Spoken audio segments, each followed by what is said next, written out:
Hello and welcome to Casual Marketing. I'll be your host, Just James, and today I want to talk about my predictions for 2023.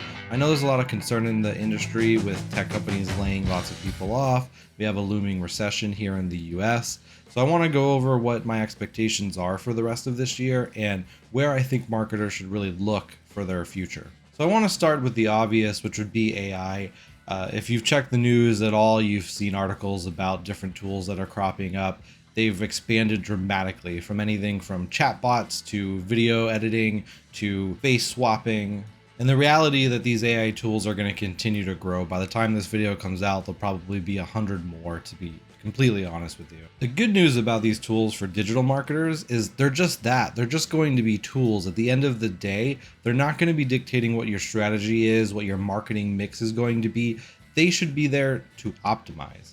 So a lot of these tools are going to be used for video editing quickly, being able to create graphics very swiftly, and essentially provide more abilities to execute faster. So I wouldn't be concerned if you're in digital marketing with these AI tools. You should embrace them.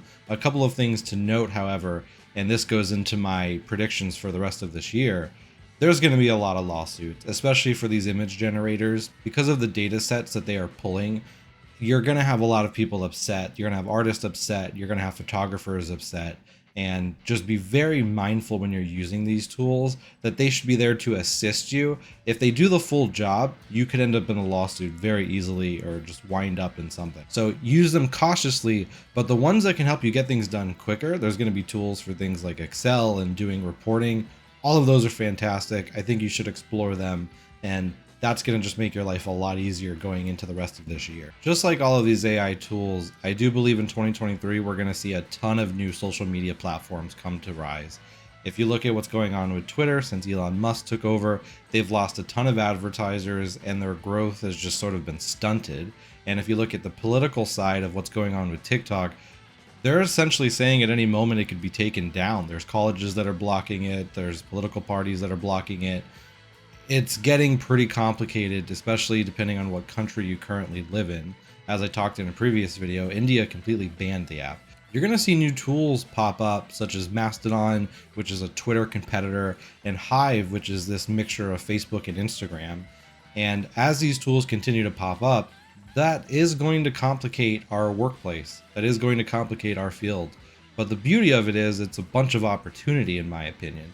The really great thing about people moving to all of these different platforms is that it's going to further segment our audiences. Because at the end of the day, if you look at what's currently available with Snapchat and Pinterest and TikTok and Instagram, they all have sort of different main demographics of where their users are and who uses them.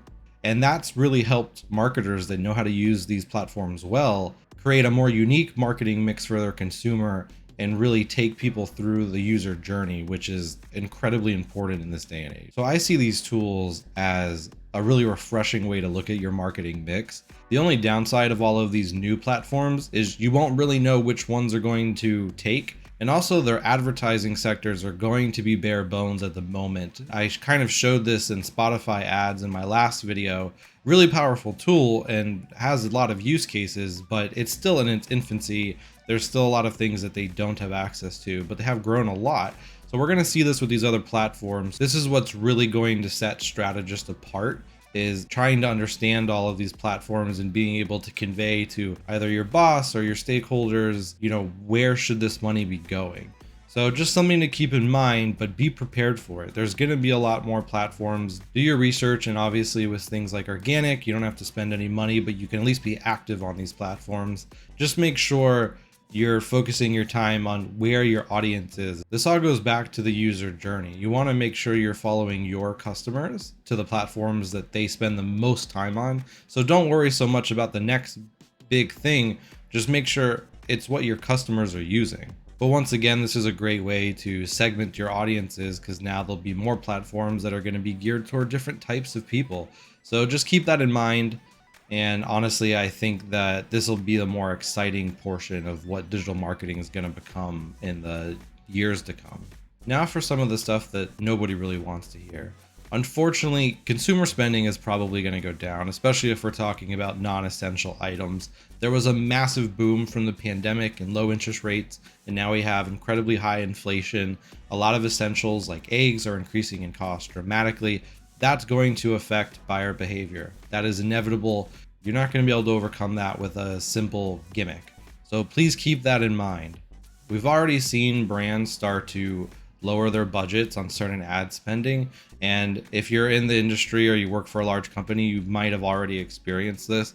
That's okay. Don't worry. It'll get better. The industry has always gone into these waves, but there are some things to look at. And especially if you have control over your budget, there's definitely some interesting things that I think we can talk about here. Because once again, at the end of the day, I see this challenge as a massive opportunity. If you think about it, a lot of the profit that these companies get is from ad revenue. So all of these platforms that everybody's using, even if they have subscriptions, look at Netflix, they even created an ad tier because it's that important for them to expand that way. So this is a massive opportunity for these companies to offer incentive due to competition. So if you are in control of your budget, please keep that in mind that throughout this year, we're probably going to see some really big discounts and opportunities with different brands and what they're willing to offer for your ad spend. To give a quick example, Spotify offered over 20% off their CPMs over the course of December because they know it's a competitive time. They know that there are a lot of brands spending a lot of money on other platforms. So they wanted to give you an incentive to use their platform. This is going to skyrocket throughout as the year continues. That's just an absolute no-brainer. So whether you control budget or not, make sure you're talking to your team and anyone above you that may control the budget. There will be opportunities and they might want to etch that out now so they don't get caught off guard later on. But at the end of the day, it's digital marketing. And if your product is non-essential, you're going to have to get creative. And that's going to become more and more true as the years go on. Privacy focus that consumers have now is going to make tracking these individual KPIs much harder. So don't focus so much on these direct conversions, especially as we go into the rest of this year. The main recommendation that I'm giving to clients right now is focus on new customer acquisition and continuing to build customer loyalty. Right now, people aren't buying nearly as much as they were in the middle of the pandemic. Inflation is high, everything's really expensive. But if you can find incentives for people to buy your product now, and you can build that loyalty, those customers will stick around. And that's where a lot of companies failed during the pandemic. A lot of companies focused on pure profit and just getting items out the door. And that worked for the last year or two. And that's what's starting to collapse. That's why you're seeing a lot of D2C to businesses start to fail. They were too focused on the profit and not as focused about maintaining their customers and keeping them around. And the companies that manage to pivot are the ones that are really going to survive the next year or two. Peloton is probably the best example I can give for this situation. During the pandemic, they saw a massive boom because everybody wanted workout equipment at home and they were able to provide it quickly and it was very convenient, and they also created this culture. So they had some of these aspects with brand loyalty going really well, but they were ramping up bike production to get them out of the door, as well as other products like their treadmill. Well, the moment the pandemic started to slow down, demand slowed down, and once that dried up, they immediately saw a massive hit to their bottom line. They had all of these bikes, but nobody wanted them. So they actually did some major pivoting in the last year, focused way more on software, making it more accessible whether you had their specific equipment or not. And in the recent revenue report, they beat expectations. They focused more on their current customers and trying to bring people in at a lower cost by offering discounts on things like their app, and worrying less about production. In fact, they cut a lot of their production costs down, went to other manufacturers that could do it cheaper. That pivot honestly seems to have saved them. They're doing pretty good right now. Obviously, we'll see how things continue going forward, but a company that's sort of failing at this would be Netflix. Their cost has skyrocketed. They're the most expensive streaming platform that exists. There's been a lot of news recently about them cracking down on password sharing. And they're doing this simply because they want more user growth rather than providing something better to their users. They're going the opposite route of customer loyalty. In fact, people are incredibly upset. They've started to backtrack some of their statements. And realistically, they're probably going to continue to see a long-term decline because they're not paying attention to their current customer. And that's really the moral of what you'll need to do as a marketer for 2023 and beyond. And unfortunately, I believe a lot of direct marketing is going to dry up in the coming years. Customers are simply becoming immune to these direct ads that just try and be very salesy, or just try and say, here's 10% off, or here's $20. Those are going to start to fade away. Customers are wising up. They kind of understand when they can get deals and when they can't. And as that starts to disappear, it's going to be harder to get those direct sales. A couple of years ago, you could turn on some basic Facebook ads and triple your revenue very easily.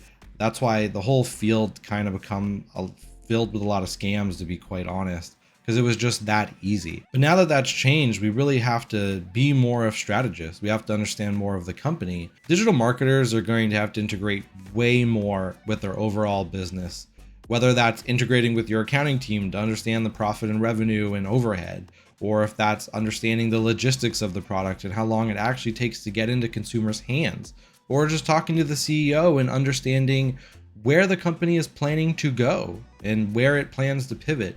These are all very essential portions of what a digital marketer needs to do. These are all things that you'll have to think about if you want to keep climbing the ladder and make it to the top. But I think that about covers it for the main predictions that I see. And honestly, the moral of all of this is to really act and show that there is opportunity with all of these changes that are going to be coming down the road, whether it's with AI and how quickly it'll allow you to execute on a plan, or whether it's integrating further with your overall team and different departments, which will make you a better marketer and allow you to strategize and create marketing mixes that benefit the company as a whole and is actually tangible, where your CEO can see the impact that you're making. These are all great opportunities to expand your job, your role, your business, if you're independent. These are all good things at the end of the day, but they will be difficult. They will be hard. There won't be any simple answer. I think 2023 is going to really test a lot of people in this industry, but it's just an incredible opportunity, and what a moment to be in this field. It's going to evolve so much if you look at how things are currently going. So I think when we get to the end of this year and we get into 2024, there'll be a lot of exciting things to talk about, but I just wanted to share my thoughts, wanted to kind of show how I like to look at it. I know there's some marketers that are really stressed out at the moment, and some that are embracing this change but feel a little rudderless in terms of where to look. So I'm always happy to help, always happy to chat. As always, just leave a comment if you have any questions, or reach out to me at justjames@casualmarketing.info. As usual, have a great day and thanks for watching.